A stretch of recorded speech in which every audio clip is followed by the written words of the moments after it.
11 ciri orang berhati jujur, apakah ciri-ciri itu ada di dirimu? Mari kita simak sama-sama. 1. Memiliki kepribadian yang tenang. 2. Nada bicaranya stabil.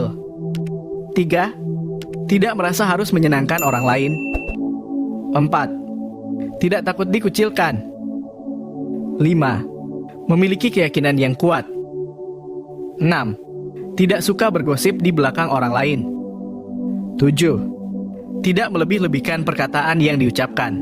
8. Tidak suka membuat alasan pada saat melakukan kesalahan. 9. Tidak peduli dengan popularitas.